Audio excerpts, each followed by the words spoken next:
clase ahora que vamos a dar, van a hablar la doctora María José Montes del Hospital de Niños, que va a dar bueno, algunos parámetros básicos, digamos, para el manejo, digamos, del respirador en la guardia, y la licenciada Alejandra Delgado del Hospital Infantil. Hospital Infantil. Del Hospital Infantil, que va a dar también los cuidados de enfermería y todos estos cuidados que tenemos que tener hasta que salga el traslado. Bueno, María José, vos podés hablar. No sé si querés decir algo más. Pero... Hola, buenos días a todos. En realidad, lo que me pidió Liliana son conceptos para el equipo de salud, pensando que era un público diverso, conceptos básicos de ventilación mecánica en pediatría. Vi ahí gente que ventila hace rato, como Cristina o Susana, que les mando saludos. Pero bueno, la idea es conceptos básicos, teóricos, y después lo que quieran preguntar. Ningún problema, me parece que va a ser más rico eso que había que darle un marco teórico. Ventilación mecánica, entonces, en pediatría, es un procedimiento para sostener la ventilación, y es muy importante el concepto cada vez más de transitorio, ¿no? Es un modo de sostener la ventilación hasta que el paciente puede recuperar su capacidad funcional suficiente para poder respirar espontáneamente. Y cada vez más los protocolos de ventilación tienen que ver con eso, ¿no? Con prevenir todo lo injuriante de esta ventilación, que no es fisiológica, si bien salva en situaciones críticas del paciente, la morbimortalidad claramente la disminuye cuando es necesario entrar a un respirador. ¿Cuáles son los objetivos de la ventilación mecánica? Bueno, mantener un intercambio gaseoso. Por supuesto, desde hace muchísimos años ya sabemos que no ventilamos para tener gases normales. Los parámetros se han flexibilizado muchísimo en los últimos años respecto a no buscar gases normales, sino ser muy permisivos con respecto a los objetivos gasométricos, sino los objetivos de la ventilación, basarlos. Primero, en lo agudo y sobre todo en el shock room, es sostener la situación crítica para buscar, si yo no estoy trabajando en un centro donde tengo una terapia o donde voy a establecer una forma de ventilación más estable, sostener ese momento crítico, esa injuria, con determinadas variables clínicas y por ahí no tan invasivas. Y los gases permisivos. Por supuesto, otro objetivo es restablecer un volumen pulmonar en un paciente que tiene colapso, un derrame, una atelectasia masiva. La causa principal de entrada respiratoria en pediatría es la fatiga muscular.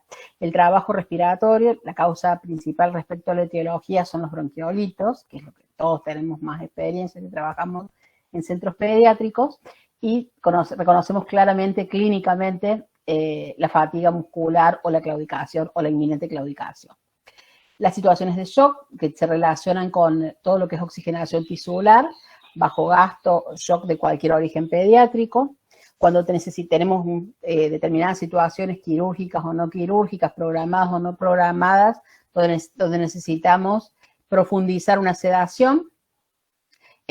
Otro objetivo, estabilizar un tórax inestable, ustedes que ven tantos politraumatismos, fracturas costales, y siempre tiene que ser un objetivo, desde el momento que armamos un respirador, prevenir lo injuriante, dado por muchas causas.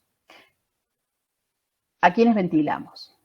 Bueno, como ya dije, en pediatría principalmente la insuficiencia respiratoria. Si bien la insuficiencia respiratoria es un concepto gasométrico definido por un paciente que tiene una presión arterial de oxígeno menor a 60 milímetros de mercurio o una presión de dióxido de carbono arterial mayor a 50, respirando aire ambiente a nivel del mar. Esa situación de definición teórica, sabemos que nosotros intubamos y ventilamos la mayoría de las veces, sin necesidad de tener este contexto, porque nuestra principal causa, particularmente en pediatría, es la clínica. Y a medida que transitamos tiempo en un shock room o en una terapia intensiva, sabemos que decidimos intubar a un paciente y ventilarlo muchas veces sin tener gasometría. Nuestros pacientes pequeños, las apneas, las pausas respiratorias, situaciones de hipercapnia, situaciones de hipoxemia, como definimos, a medida que enriquecemos por métodos cada vez más desarrollados, no invasivos, alcanzamos fracciones inspiradas de oxígeno más altas. Si tenemos una PaO2 menos de 60, con fracciones inspiradas de oxígeno, ya sea por una máscara con reservorio, ya sea por un alto flujo, ya por un BNI, es un criterio de intubación. Todo lo que significa la etiología neurológica. Intoxicados que llegan a la emergencia, de cualquier paciente que tenga un Glasgow menor a 8, sabemos que por definición no tiene una vía aérea sostenible, no puede sostener sus reflejos tusígeno y deglutorio no son estables, entonces cualquier causa, aunque tenga un sistema respiratorio totalmente normal, con depresión de la conciencia, es causa de intubación. Un paciente con hipertensión, una válvula de derivación, un paciente con hidrocefalia, bueno, alteración de la conciencia, y las convulsiones, que es un motivo de consulta muy frecuente en los servicios de emergencia. Por supuesto, la causa de intubación es cuando no responde, no es una convulsión típica, se transforma en atípica por el tiempo, por la característica, y que no responde a las primeras líneas de tratamiento de medicación. Nadie dudaría la indicación de intubación en un paro cardíaco, en un shock muy frecuente, la emergencia, la malperfusión, un relleno capilar, un paciente chocado, séptico es lo que más vemos, pero puede ser hipovolémico en un contexto de un trauma o cardiogénico en un paciente con descompensación de los pacientes cardiópatas, una insuficiencia cardíaca severa. Bueno, y después lo programado, las cirugías, las grandes cirugías, las analgesias. Y bueno, nosotros tenemos en la población pediátrica la necesidad de intubación muchas veces, ustedes que tienen tomografía, para procedimientos diagnósticos, ¿no? Donde sabemos que vamos a tener que intubarlo para poder hacer distintos estudios. Para que exista flujo en la ventilación, siempre tiene que haber un delta de presión, un gradiente, una diferencia entre una presión pico y una presión base. Cuando nosotros respiramos espontáneamente, este gradiente P lo ejercen todos los músculos respiratorios, que producen a nivel del tórax, definido por la presión pleural y la presión alveolar, una presión negativa respecto a la atmosférica. Y de esta forma se genera la entrada del flujo hacia la vía aérea y los alvéolos. Es una presión negativa. En ventilación mecánica acá empezamos a ver los conceptos de lo no fisiológico, que por eso tiene sus riesgos. La ventilación que nosotros utilizamos a presión positiva, se genera una presión supraatmosférica que hace que el flujo entre hacia la vía aérea y los alvéolos. Algunos conceptos básicos. La presión. ¿Qué es la presión? Es la fuerza por unidad de superficie para desplazar el volumen corriente. ¿De qué depende la presión que yo necesito para ventilar un paciente? Y depende principalmente de la compliance o la distensibilidad y de la resistencia del sistema del paciente. Es muy importante saber qué tipo de distensibilidad y qué resistencia tiene el paciente que estoy ventilando. Que no solo va a depender esta complianza del aparato del sistema respiratorio, del pulmón, sino que va a depender de las pleuras, va a depender de la caja torácica, si el paciente tiene una escoliosis, se va a alterar por múltiples causas. La presión pico es una presión máxima para mover un volumen corriente. Es una presión que se sostiene en un tiempo inspiratorio, es una presión positiva que yo genero con el respirador, que es lo suficientemente elevada, el valor de esta presión, para vencer la resistencia de la vía aérea y para distender los alvéolos. No quería meterme mucho con distintas definiciones o profundizar el tema de presiones, pero no puedo dejar de mencionar la presión Plateau, que es una presión inspiratoria a flujo cero. Cuando se detiene el flujo, que lo puedo hacer por una técnica, cualquier respirador tiene un botón de tiempo pausa inspiratorio, esa presión inspiratoria alcanzada al final de la inspiración, cuando cesa el flujo, se denomina presión pausa o presión meseta. Pocas cosas tienen evidencia en ventilación mecánica, y esta es una, por eso la menciono. Sabemos que una presión Plateau 28 en pediatría se ha bajado, de 30 a los adultos, 28, 30, tiene que ser mantenida con cualquier estrategia ventilatoria que yo esté usando para cualquier paciente pediátrico que yo ventile. Es un concepto de protección pulmonar, mantener una presión meseta por debajo de 30 y 28 si somos más estrictos con lo escrito actualmente. PIP. Bueno, PIP es la presión positiva al final de la expiración. Esa es la definición de PIP. Todos sabemos que cuando se acaba el ciclo respiratorio, al final de la expiración no puede caer a 0 porque esto implicaría un desreclutamiento alveolar. Cualquier modo ventilatorio, siempre que ventilemos un paciente a presión positiva en un respirador, sabemos que necesitamos setear esta variable siempre, sea el modo que sea, controlados o asistidos, cualquier variable de control vamos a utilizar PIP para evitar el desreclutamiento. Y sabemos que es una variable que tiene un impacto directamente en la oxigenación. PIP y FiO2 van a ser las variables que vamos a manejarnos cuando un paciente desatura o está hipoxémico. Sabemos que la FiO2 es altamente injuriante, todas las lesiones por hiperoxia, por eso nos queda una herramienta fundamental. PIP y oxigenación, hay una correlación directa, y siempre cuando empezamos en cualquier lugar, conectamos un paciente a un respirador, se recomienda un PIP no menor a 5. Después lo ajustaremos en base a la patología del paciente que estoy ventilando, pero siempre PIP inicial, la recomendación son 5 centímetros de agua. Bien, el volumen corriente es el volumen de aire que ingresa en la inspiración y que egresa en la expiración. El volumen corriente inspirado y volumen corriente expirado. Ese es el concepto de volumen. El concepto de extensibilidad, que ya lo nombré, es esta capacidad de cambiar el volumen cuando cambia la presión. Esta relación de volumen y presión. Si estoy ventilando en un modo por presión, si yo subo la presión, cuánto cambia el volumen depende de cuán distensible es este niño que tiene un sistema tóraco-pulmonar. No puedo separar, si bien uno en la teoría lo cinde o fragmenta, es todo una unidad que tiene una capacidad de distenderse, que depende otra vez del parénquima, de las pleuras, del tórax, de la columna. Entonces, un ciclo respiratorio tiene un inicio, se inicia un ciclo respiratorio que lo puede iniciar el respirador o el paciente. Si lo inicia el respirador, se llama ventilación. Si todos los ciclos los inicia el respirador, es un modo controlado. Si los inicia el paciente, es un modo asistido. De esto va a depender, esto no es que haya un botón que uno le ponga controlado o asistido, tiene que ver con la capacidad de respirar del paciente. Inicialmente, particularmente en los shock room, nosotros utilizamos frecuentemente en pediatría relajantes musculares, por lo cual en la primera hora habitualmente, si no repito una sedación profunda, el paciente está controlado y todos los ciclos son iniciados por el respirador. ¿Cómo se mantiene la inspiración? Toda la inspiración se mantiene según la variable que yo controle, o por presión o por volumen, según el modo controlado por presión o por volumen que yo decida elegir. Otra fase es el ciclado. Ciclado es el concepto cuando termina la inspiración y comienza la expiración. Esa bisagra de inspiración y expiración se llama ciclado. Y la expiración en ventilación mecánica convencional es siempre pasiva y tiene que ver con esta vuelta de la estancia del sistema respiratorio. Y lo hacen los músculos respiratorios y es siempre pasiva, salvo en algunos modos de alta frecuencia. Y acá tenemos un ciclo respiratorio. El ciclo respiratorio tiene un inicio, que es el disparo, que depende si el paciente está controlado, va a depender cuando se inicia un ciclo respiratorio en base a la frecuencia respiratoria que yo le ponga.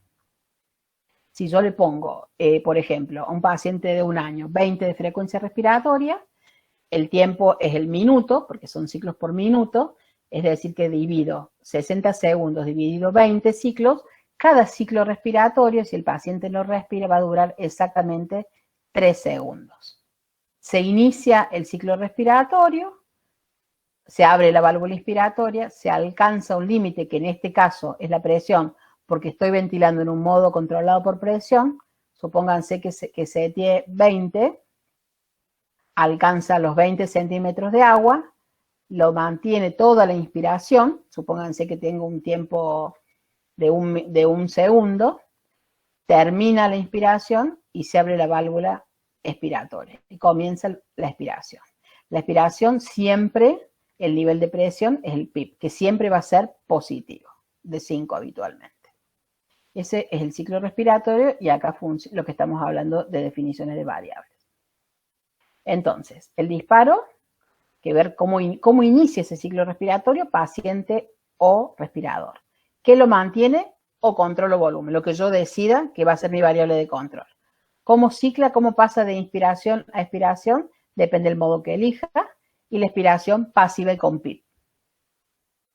Entonces, las variables de control son variables que el respirador es un objetivo del respirador y las va a mantener siempre constante. Es decir, no va a cambiar a pesar que el paciente tenga secreciones, a pesar que el paciente se broncoobstruya o que tenga un edema agudo de pulmón y sea mucho menos compleante sus pulmones. En base a la variable que yo elija, definimos dos modos, control volumen o control presión. Si yo elijo manejar el volumen, voy a programar un volumen que nunca va a variar de ciclo a ciclo, porque eso es mi variable de control. Lo que sí va a variar, el problema es que yo no puedo elegir las dos, ni volumen ni presión. Si yo elijo el volumen, la presión que genere va a depender en cuál es la situación clínica de ese paciente que estoy ventilando. Si yo elijo la presión, voy a programar una presión máxima constante, que se va a mantener ciclo a ciclo. Lo que no puedo controlar es si el volumen es el adecuado para el paciente. Puedo correr el riesgo de hiperventilar o hipoventilar un paciente. Entonces hay dos grandes modos ventilatorios, por volumen y por control. Cuando yo utilizo un volumen, me aseguro la ventilación. Yo sé que el objetivo que requiero de volumen para un paciente pediátrico es de 8 mililitros por kilo de volumen corriente. Eso es el setting inicial. Yo aseguro que cada ciclo tenga un paciente de 10 kilos, 80 mililitros de volumen corriente. Pero si el paciente se tapa de secreciones el tubo, me va a asegurar ese volumen, pero la presión va a ser mucho mayor. Es un modo que, si bien me asegura la ventilación, probablemente pueda mantener CO2 que yo tenga como objetivo, no voy a poder controlar totalmente la presión. Por lo cual, es un modo que es más barotraumático, tengo más riesgo de neumotórax. Si yo, en cambio, elijo el modo controlado por presión, la presión se va a mantener constante, yo conozco la presión y sé que no la va a superar. Pero si el paciente se llena de secreciones y demás, no va a subir la presión, va a caer el volumen y posiblemente hipoventile y ese paciente tenga por momentos hipercapnia si no estoy atenta. Entonces, los definimos por cómo se inician los ciclos o el respirador, si el paciente, sobre todo en la primera hora del shock room, que está relajado, los inicia todo el tiempo el respirador y el tiempo, ¿no? El tiempo programado según la frecuencia respiratoria. O asistida cuando el paciente, no hay un botón de pasar controlado o asistido. Cuando el paciente se le van los efectos de la sedación profunda, particularmente asociado con el relajante muscular, el paciente comienza a respirar. Entonces se transforma, por lejos, el modo más común, en un modo asistido controlado. Si yo controlo la presión, es un modo controlado por presión, es lo que dijimos antes, se mantiene, lo que cambia es el volumen, y si yo controlo el volumen, lo que va a variar es la presión. El ciclado, si yo controlo la presión, el tiempo inspiratorio, que es todo lo que dura la inspiración, es un tiempo en segundos, es un botón que yo manejo. Si yo ventilo con volumen, ¿cuánto dura el tiempo inspiratorio? Cuando se alcance el volumen objetivo. Expiración, poco puedo hacer, solo setear PIP y es pasiva.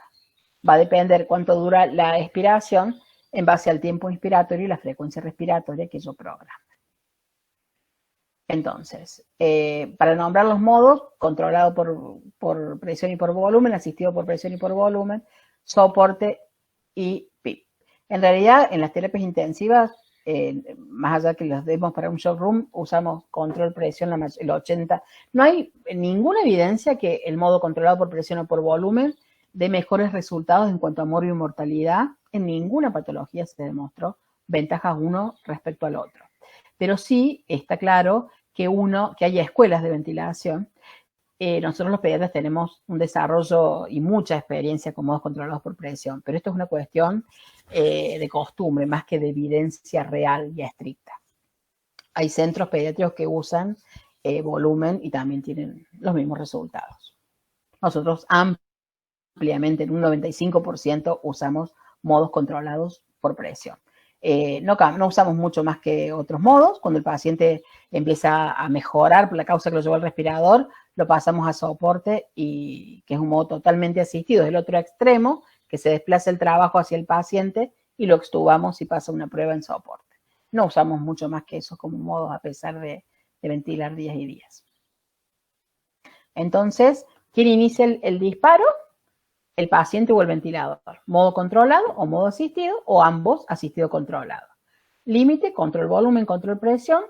Cuando termina la inspiración, en control presión por un tiempo inspiratorio seteado. En control volumen cuando se alcance el volumen. PIP de base.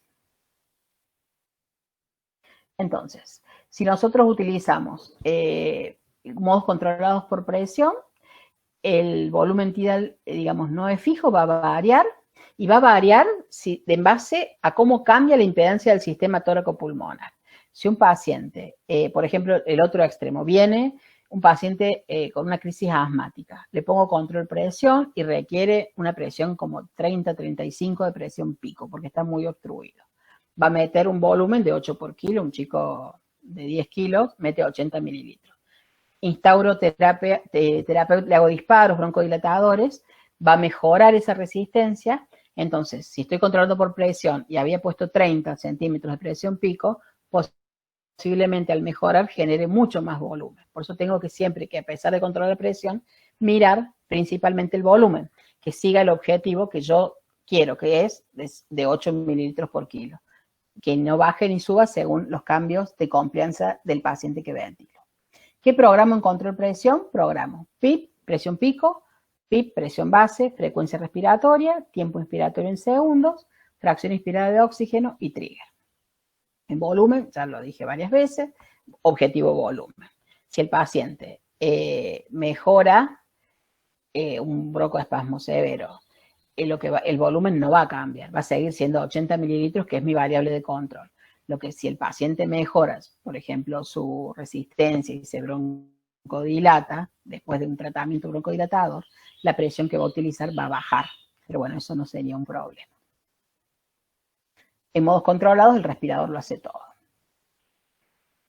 O sea, todas las características las maneja el respirador. El paciente no respira. Esto es casi una situación, o un coma muy profundo en un trauma de cráneo grave que no tiene drive, o la primera hora de los relajantes musculares, o si inicio un goteo de relajantes musculares. Si no, todos los pacientes tenerlos controlados es muy difícil. Tampoco es bueno, porque si bien uno maneja todo y tiene el comando de la situación, sabemos que después de las 6 horas de relajantes musculares se han visto en anatomía patológica atrofia de fibras diafragmáticas, por lo cual el costo del desuso, el clearance de la mucosa y las cilias respiratorias, cuando el paciente lo controlo con toda una situación de humidificación, calentamiento y situación con presión positiva, tiene un costo alto. Por lo cual las indicaciones de ventilación controlada son estrictas en pacientes hipercríticos, salvo que lo vaya a sostener en una shock room y posiblemente lo quiera controlar para mandarlo a un centro donde hay terapia intensiva, puede ser durante un traslado, pero no mucho más que eso. Y si no, pacientes hipercríticos dentro de una terapia intensiva. Si no, siempre cuando el paciente se le va el efecto del relajante, el modo se transforma en asistido controlado. Y eso es uno de los objetivos que tenemos que tener para no producir injuria. En quienes uso lo que estaba diciendo, coma, sedación profunda, que esté muy inestable hemodinámicamente, que sea una hipertensión endocraniana donde yo quiero manejar el flujo sanguíneo cerebral y quiero manejar una CO2 exacta, por encima, no por encima de 35 ni menor. Bueno, esa es una indicación de controlar absolutamente la respiración. Si no, digamos, tengo riesgos. Estos son ciclos, entonces acá tengo un ciclo respiratorio donde mi setting es 22 de pico y 5 de PIP. Todos los ciclos en un control presión van a ser iguales, no va a cambiar. Si el paciente se broncoobstruye o el paciente tiene un edema agudo de pulmón o se distresa y cae la confianza, la presión va a ser siempre 22. Lo que sí va a pasar es esto. Si el paciente cambia su confianza, se distresa o tiene una telectasia masiva, me va a pasar esto. Va a caer de 80 a 60 el volumen o más. Si yo controlo el volumen, lo voy a mantener para un chico de 10 kilos en 80. Pero bueno, si está con un broncoespasmo severo, posiblemente acá la presión alcance 25, 26. Si lo broncodilato, esta presión puede ser de 16, 18. Bien, eso es con respecto a la variable de control. Un concepto que tengo que tener en el shock room y que cuando programo un respirador lo tengo que tener claro qué significa, porque posiblemente sea uno de los parámetros más importantes del ventilador, es el trigger. El trigger es la variable en la cual el respirador entiende las necesidades del paciente. Es la comunicación que establece el paciente y el respirador para entender las necesidades cuando el paciente quiere respirar. Si yo tengo un paciente, volvemos al punto, lo intubé en el shock room, lo relajé, no tengo problemas en la primera hora, en los primeros 40 minutos, donde el paciente va a estar en una ventilación controlada. Pero ese paciente sabemos que se va a despertar y va a querer respirar. Por lo cual, de rutina tengo que tener claro qué significa y cómo voy a setear inicialmente el trigger. Siempre lo seteo cuando armo el respirador. El trigger es una variable que el paciente tiene que alcanzar. Cuando empieza a respirar, tiene que hacer un esfuerzo suficiente para abrir la válvula inspiratoria y que el respirador le dé flujo. Y así transformarse en asistido, en un modo asistido controlado. El trigger puede ser, es el mismo botón, puede ser por flujo o por presión. No hay ninguna evidencia que el trigger por flujo o el trigger por presión respondan más rápido a las necesidades del paciente. Yo puedo usar uno o el otro. Es lo mismo, la diferencia es que por presión es en centímetros de agua y es negativo. Lo que debo setear del trigger inicialmente, les sugiero, bueno, nosotros cuando armamos un respirador ponemos, si usamos de presión, menos 0,5 centímetros de agua, que es un trigger bueno inicial. Los respiradores, los TECME más nuevos tienen para bajar, particularmente las modalidades de NEO, hasta 0,1, 0,05. Pero bueno, 0,5, menos 0,5 centímetros de agua es un buen trigger inicial. Y si lo paso a flujo, que es el mismo botón que lo toco 2 veces, 0,5 litros segundos. Entonces, es el umbral de disparo. Es, digamos, lo que te venía explicando, cuando el respirador reconoce el esfuerzo del paciente y lo abre la válvula inspiratoria para asistir ese ciclo respiratorio. Si le pongo menos 0,5 centímetros de agua, el paciente tiene que hacer un esfuerzo para producir, de mover como una columna de agua de menos 0,5 centímetros de agua para que se abra y le dé flujo. A diferencia de, bueno, acá tengo un ejemplo. Le pongo un trigger de menos 0,2. El paciente respira, empieza una contracción diafragmática, tiene que bajar el umbral, tiene que hacer un esfuerzo de mover una columna, imagínense, de menos 2 centímetros de agua, y se abre la válvula inspiratoria y se produce el ciclo. Acá el paciente no llegó, hizo un esfuerzo de 1,5 y esto es un ciclo inefectivo. Eso pasa cuando yo pongo un trigger muy alto, que es cuando pongo más, o sea, a medida que ponga más de menos 2, menos 3, menos 4, es endurecer el trigger, si subo el valor numérico en presión, y pasa esto, digamos. Puede haber una sincronía paciente-ventilador, porque el esfuerzo que hace cuando se empieza a despertar el paciente en el shock room no es suficiente y empieza el panseo o la sincronía y, digamos, a desaturar y bueno, todo lo que sabemos cuando vemos un paciente desadaptado luego de haberlo intubado. El flujo, lo mismo, los valores son en positivo porque son litros segundos. Lo mismo, la recomendación es empezar a 0,5 y ver. En general, es un trigger inicial adecuado, lo que estoy diciendo, los valores que estoy diciendo, para que haya una buena interacción cuando el paciente se empiece a despertar. El tema es que cuando lo pongo muy sensible, a veces por fugas o porque hay agua en las mangueras, que es común porque los pediatras usamos humidificación activa, siempre vemos comúnmente que se va recolectando agua en el circuito y se produce el autogatillado. Cuando está muy sensible, ese autogatillado o un tubo chico o un tubo que no tiene balón, se produce el autodisparo y esto puede traer consecuencias de atrapamiento aéreo y empeorar la situación. Pero bueno, 0,5 hasta 2 por flujo y de menos 0,5 hasta menos 2 de presión es un buen rango de trigger. Ventilación asistida, bueno, ustedes en el shock room nunca, digamos, es cuando se empieza a despertar y el paciente se recupera y el trabajo respiratorio se va cambiando del respirador hacia el paciente. Entonces, ¿cómo programo un setting inicial? Nosotros como les dije, el 95% preparamos un respirador en control de presión y sabe qué variables seteamos. Siempre por supuesto las pruebas de fuga y todas las calibraciones necesarias, no salten las calibraciones porque eso tiene un costo después en lo posible.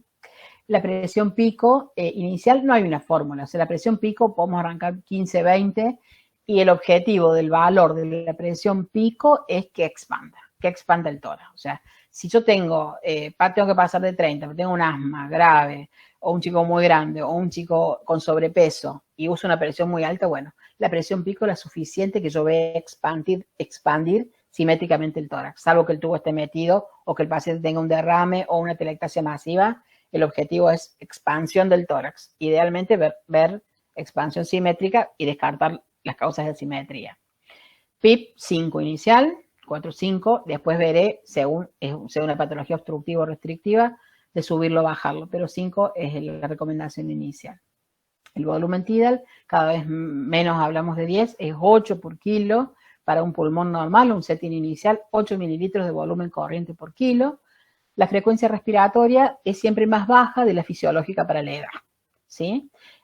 Si bien nosotros estamos acostumbrados, venimos de un bolseo rápido, pero cuando uno intuba, en general lo más común y la tendencia es a hiperventilar, la frecuencia respiratoria ideal en ventilación mecánica es un porcentaje menor a la que corresponde para la edad.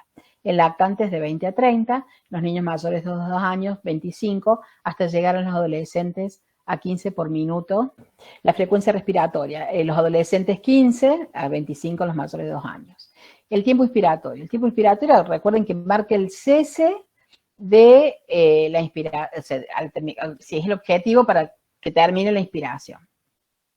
En los lactantes va de 0,5 a 0,8 segundos y en los niños de 0,8 a 1,5 segundos. El tiempo inspiratorio influye sobre el volumen corriente, entonces también es una medida que yo puedo aumentar para mejorar la oxigenación si tengo un paciente desaturado.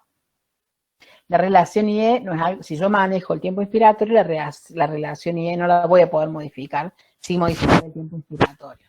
Pero siempre recordemos tratar de imitar con el respirador lo más fisiológico posible. Y eso significa nosotros respiramos el doble o el triple en expiración que inspiración. Y ese es el objetivo de un setting inicial. Bueno, injuria por hiperoxia. Antes decíamos FIO2 del 100, en el shock room, llegaban a la terapia, preparábamos un respirador, todos poníamos FIO2 al 100%, ya no más. Ya no más, está clarísimo los efectos deleterios de las fracciones inspiradas altas, por lo cual la recomendación es poner 60 mientras preparamos el respirador y ver qué paciente vamos a ventilar y solo transitoriamente, por supuesto, en situaciones de emergencia y de hipoxia severa, subir la fracción inspirada. Pero tiene que ser un corte de estrategia, lo que venimos hablando, y los avances de la ventilación tienen que ver con ventilar para proteger de injuria secundaria. El trigger, esto, 0,5 a 2 o menos 0,5 a menos 2. Y las alarmas siempre, sobre todo si yo no ventilo habitualmente, la alarma es fundamental. ¿Cuál es la alarma principal? La contraria a mi variable de control. Si yo voy a decidir a setear y utilizar control presión, la alarma principal es la alarma de volumen. Porque ante los cambios de secreciones, obstrucción, disminución de la confianza, lo que va a modificarse va a ser el volumen. Y si yo ventilo con volúmenes más altos de 8 por kilo o más altos de 10, es claramente injuriante. Y también se ha visto que el volutrauma es mucho más importante que el barotrauma. Es mucho más lesivo para el pulmón, volúmenes corrientes altos, que incluso la presión. Por lo cual es muy importante manejarme con volúmenes, si bien yo no voy a manejar el volumen, mirarlo todo el tiempo. Volúmenes adecuados, 8 mililitros por kilo, en lo posible. O puede bajar de 8 mililitros por kilo y hipoventilar un paciente, por lo cual la alarma es fundamental. La frecuencia respiratoria y el volumen minuto. ¿Cómo se setean las alarmas? 20% por arriba, 20% por abajo. Vemos un caso, tengo un niño de 1 año y 6 meses que viene derivado por un trauma de cráneo grave de Jesús María. Se le hace una tomografía, tiene un hematoma subdural y tiene múltiples contusiones. Está desplazada la línea media y están colapsadas las cisternas. Se estabiliza en el shock room, ingresa a quirófano, le colocan un captor de PIP y se drena el subdural. sale ventilando bien, bolseado, satura 99, una vía central, una sonda, con goteos de fentanilo y midazolam, totalmente sedado por anestesia. Usted tiene que programar el respirador. ¿Qué modo elegiríamos? ¿Ustedes en el ASPIRA usan presión en el shock room? Bueno. Asistido o controlado. ¿Cómo se define que sea asistido o controlado? En realidad no hay un botón que vos pongas asistido o controlado. Este paciente viene de anestesia y tiene 4 gamas de fentanilo y 0,2 de midazolam en goteo continuo. Cuando un paciente viene de anestesia, viene totalmente sedado. Por lo cual, el modo control presión funciona controlado porque el paciente está profundamente sedado y no va a iniciar ciclos respiratorios. Entonces, tiene que ver el asistido del controlado con un tema de función, no de programación, que se relaciona con la pseudonalgesia principalmente, salvo que tenga muerte cerebral o un trauma que le voló el drive respiratorio. Esos son los casos donde el paciente no va a querer respirar. Pero cualquier paciente, por más grave que esté, en general, respira. Después que se pasa la dosis, que dura máximo un pabulón, una hora, va a respirar. Y ahí se va a transformar en asistido controlado. Por eso es muy importante, cuando yo armo el respirador, siempre programar el trigger, para que el paciente no tenga dificultades. Bueno, entonces el modo va a ser a la sedación del paciente. ¿Cómo funciona el modo? ¿Quién inicia el ciclo en este paciente? El disparo lo hace el tiempo. ¿De qué va a depender que se inicie un ciclo respiratorio en este paciente? Depende de tu frecuencia respiratoria seteada, porque el paciente no, porque está anestesiado. Entonces, el ciclo lo inicia el tiempo, ¿sí? El tiempo que vos le pones 20 respiraciones por minuto, cada 3 segundos el respirador manda un ciclo respiratorio. Se inicia por el respirador. Si yo elijo un control presión, va a mantener la misma presión todo el tiempo inspiratorio. Y acá, ¿cuándo se acaba la inspiración? Perfecto. Depende del tiempo inspiratorio. ¿Cuánto le pondrías a este paciente? Y 0,5 es, te diría, casi que de los neonatos. El primer mes podemos usar 0,5. Acuérdate que el tiempo inspiratorio va de 0,5 a 1,5 segundos en los adolescentes adultos. Este tiene 1 año y 8 meses. Le pondríamos un poquito más, ¿sí? 0,7, 0,8. ¿Y qué presión le pondrías? Bueno, 20. ¿Le pones 20? Sí, me parece bien. ¿Y qué te fijas? Que expande y que mejore qué. Listo. Te vas a manejar exactamente. Es imposible decirte un valor normal. Va a ser, el concepto es, en el shock room o donde estén ventilando, que expanda el tórax. El chico tiene que vivir, lo tenemos que ventilar. Después veremos cómo lo vamos cambiando y lo ajustamos. Cada paciente tiene un setting necesario para ese paciente que depende de la confianza tóraco-pulmonar de ese paciente. Y bueno, estas cosas yo puedo ajustarlas por la edad. Un 0,8 de tiempo inspiratorio, se mantiene 20 la presión, cumple 0,8 segundos y cae la expiración. ¿Te animás a decirme cuánto dura la expiración? Si le pongo 20 de frecuencia respiratoria, cada ciclo completo dura 3 segundos, ¿no es cierto? Porque se divide los 60 segundos dividido 20, desde acá hasta acá hay 3 segundos. ¿Cuánto va a durar la expiración si la inspiración dura 0,8? 2,2, exacto. ¿Y la relación IE cuál va a ser? Y 1, 2,2, 1, 2,5, está bien. Eso te lo da el respirador igual. ¿Y que el PIP, qué PIP le pones? Perfecto. El límite es la presión, cicla por tiempo, por el tiempo inspiratorio que vos le pusiste, 5 de PIP.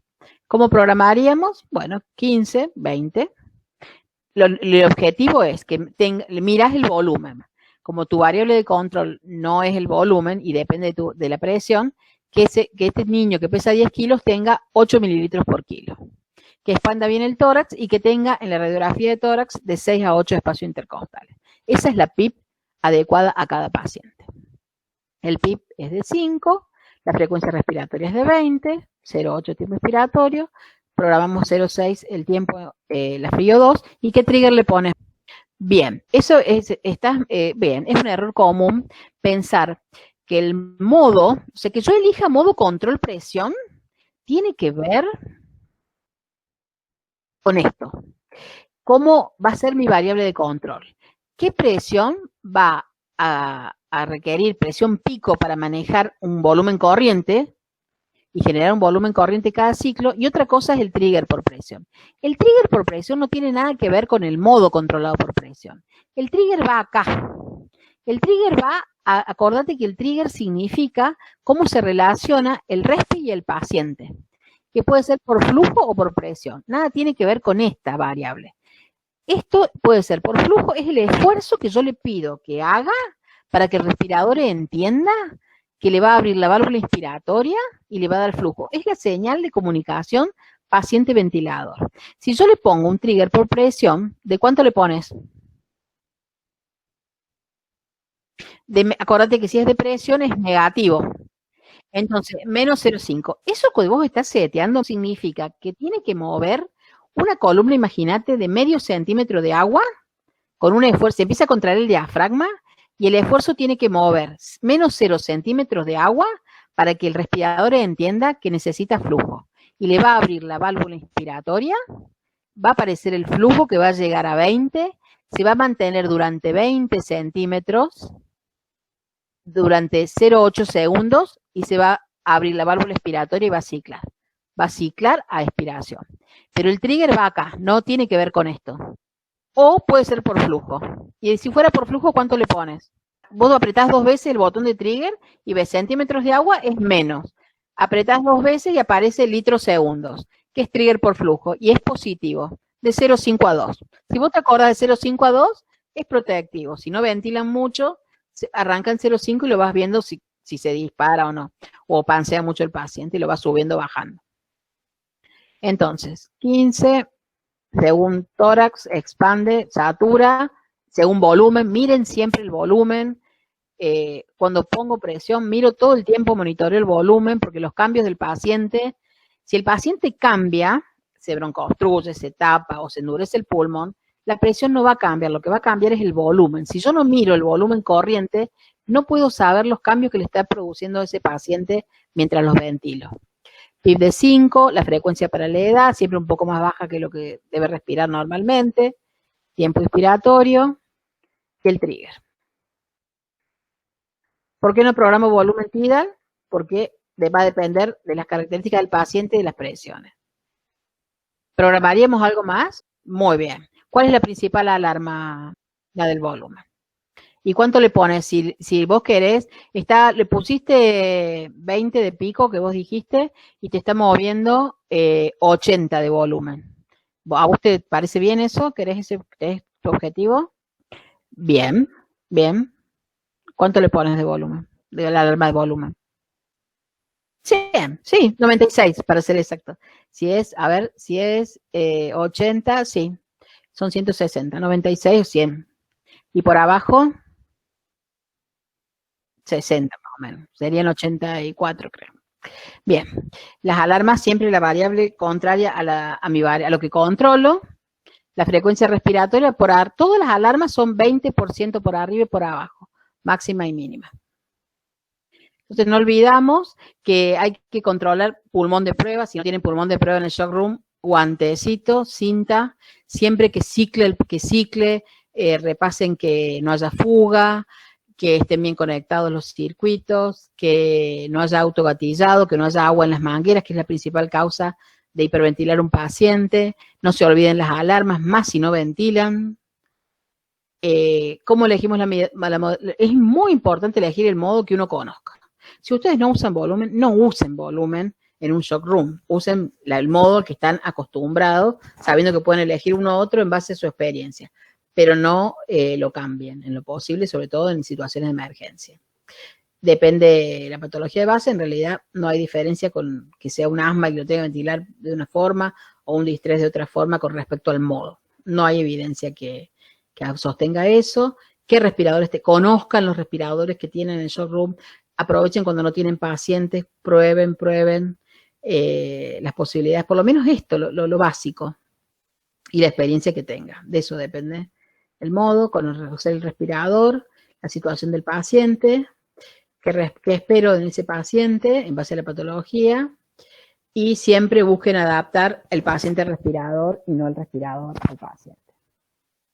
Digamos, no busquen adaptar el paciente a ese esquema fijo, sino que tengo que modificar mi respirador para sostener al paciente. ¿Se puede hacer una consulta, María José? Lo que quiera, Susana, aunque a mí me pidió la Lili básico para el equipo de salud, pero si tienen dudas puntuales de patología, de situaciones actuales de COVID, no tengo ningún problema de contestarlas. Sí, bueno, yo estoy ahora temporariamente, no estoy yendo al hospital, pero, por ejemplo, los pacientes asmáticos y los bronquiolares, los asmáticos que no se comportan exactamente igual que los bronquiolares, pero sí por el gran atrapamiento aéreo que tiene, que eso sí lo comparten, podríamos hacer un setting inicial de un paciente. El otro día tuvimos un obeso asmático y calculábamos, viste, los parámetros. Bueno, mira, Susana, con respecto, ustedes usan control presión, ¿no es cierto? Sí. Bueno, si usan control presión, si es un paciente obeso y está obstruido, ya sabes que estás en el horno, porque la presión pico depende de la resistencia de la vía aérea. Entonces, tiene el obstructivo, tiene una resistencia aumentada. Entonces, las presiones picos, olvídate del 30. Yo he ventilado pacientes, ni te digo las presiones que he utilizado para ventilar pacientes obesos y asmáticos, y asmas graves. Por lo cual es la presión pico, Susana, que expande a ese paciente. Porque si vos le pones 30, no va a excursionar el tórax y vas a estar desconectando, bolseando a presiones que no estás viendo, pero que le están salvando la vida y que mantienen saturaciones que le salvan la vida. Entonces, haces una placa, presión que expande el tórax. Necesita 40, bueno, sí, es duro de decirlo, pero necesita 40, 45. Por más que vos lo quieras proteger con 30, si no lo expandís se te va a morir, porque no lo estás ventilando. Y es lo que hacemos siempre, bolseamos con el alma, le ponemos válvula de PIP y bolseamos y ahí no vemos. Pero en realidad es la presión pico que expande el tórax. Ventilar pacientes con sobrepeso cada vez más en pediatría y pacientes grandotes y obesos, en realidad la recomendación es peso teórico, Susana, no es peso real. Pero, te digo la verdad, esa es la recomendación. No te escucho. La realidad es otra. Ese es el problema. La realidad. 3 años con 40 kilos. Bueno, entonces lo que deberíamos hacer, por más que el paciente pese, no sé, más de 100 kilos, su pulmón sigue teniendo una capacidad de un volumen corriente de 350 a 400. No podemos plantear volumen corriente para el peso teórico, particularmente en obesos. Los adultos lo tienen muy claro, ellos ventilan por peso teórico. Y las recomendaciones pediátricas ya son por peso teórico. Hay que hacer peso ideal y demás. Si vos me preguntas en la terapia que ventilamos 2 años de años, no, peso teórico, solamente en el obeso, nos hemos podido sacar el peso. Bien. En realidad, en la presión pico, Susana, que expande el paciente. Sí. Recordate que el respirador, lo único que hace en el asmático es sacarlo de la fatiga muscular, de la fatiga que tiene. Entonces, dejarlo en reposo y broncodilatadores, porque el respirador no le va a sacar la resistencia aumentada. Pero es presión suficiente expandir. ¿Sí? ¿Otra pregunta? Lili. No, estuvo re claro, hermosa la clase. Igual ahora también Alejandra nos va a dar algunos cuidados en este contexto y de última de ahí si surgen dudas hacemos de nuevo las preguntas. Bien, y respecto a la ventilación y seteo, ¿alguna duda del shock room? No, me parece que bastante claro. Lo que yo quería aclarar en general a todos es que, o sea, está bueno esto de tener una idea general de lo que es el seteo básico. Y que acuérdense que cuando consiguen el lugar a donde va a ir el paciente, pueden comunicarse con el centro receptor también para despejar dudas y hablar cosas para optimizar, digamos, el cuidado hasta que el paciente se traslade.